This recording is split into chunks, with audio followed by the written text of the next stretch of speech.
दुनिया में हर इंसान पैसे के पीछे ही भाग रहा है। सब अपनी अपनी तरह से पैसा कमाने में लगे हुए हैं। पैसे की सबसे बड़ी समस्या ही ये है कि इसे कमाना ही पड़ता है। हम इसे छाप नहीं सकते, वरना ऐसी हालत हो सकती है। मगर क्या आपने कभी सोचा है कि आखिर ये पैसा बनता कैसे है? किस तरह के पेपर का इस्तेमाल होता है और कैसी इंक का इस्तेमाल होता है? प्रिंटिंग कैसे होती है? अगर आपको भी इन चीजों के बारे में जानना है तो बस वीडियो के साथ आखिर तक बने रहिएगा। 1770 में बैंक ऑफ हिंदुस्तान ने सबसे पहले कागज के नोटों को रुपयों में जारी किया था। शुरुआत में इन नोट को केवल एक तरफ ही छापा जाता था। इसमें सोने की एक मोहर बनी थी और यह 100, 250, 500 आदि नोटें बनाई जाती थी। बाद में नोट में थोड़ा बदलाव किया गया और उसमें एक बेलबूटा बनाया गया था जो एक महिला आकृति और व्यापार को दर्शाता था।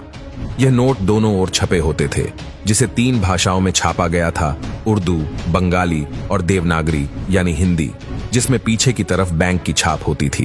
पर जाली नोट बनने के कारण उनमें अन्य कई लक्षण जोड़े गए, जो कि आजकल के नोटों में देखने को मिलते हैं। भारत में 20, 50, 100, 500 और 2000 के चमचमाते नोट बनाने के पीछे भी एक लंबी प्रोसेस होती है। इसके साथ ही हमारे देश में पहला वोटर मार्क वाला नोट साल 1861 में छापा गया था।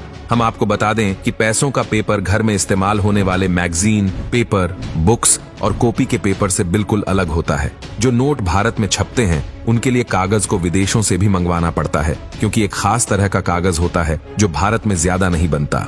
इन पेपर में 75% कपास यानी कॉटन और 25% लिनन को मिलाया जाता है। कॉटन और लिनन को अब बड़े बड़े बंडल में पैसा बनाने की फैक्ट्री में लाया जाता है, जहां इन्हें एक बड़ी मशीन के जरिए अच्छे से आपस में मिक्स किया जाता है। अब कुछ समय के बाद पानी अलग करके सूखे हुए मिक्सचर को एक दूसरी मशीन में डाला जाता है, जो इस मिक्सचर को बड़े बड़े थिन शीट्स में बदल देती है। लो बन गया नोट छापने के लिए इस्तेमाल होने वाला पेपर। इसे भारतीय नोट का रूप देने के लिए इस पर प्रिंटिंग करनी होती है, जो कि बहुत सोच समझकर की जाती है।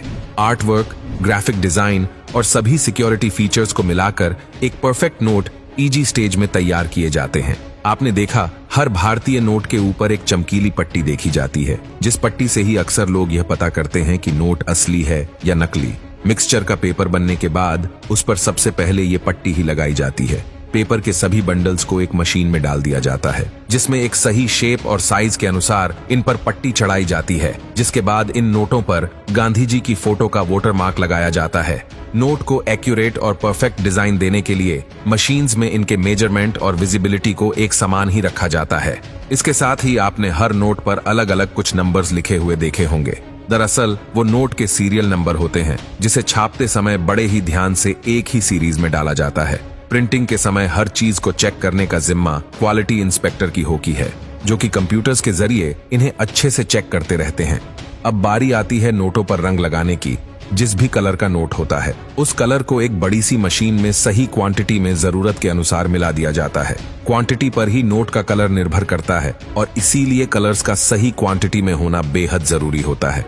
अगर थोड़ा भी कलर ऊपर नीचे होता है तो आपका पेपर खराब हो सकता है। अब कलर करने के बाद डाले हुए कलर में रंगा हुआ ये नोट मशीन से एक साथ बाहर आता है, जो देखने में काफी हद तक तैयार लगता है।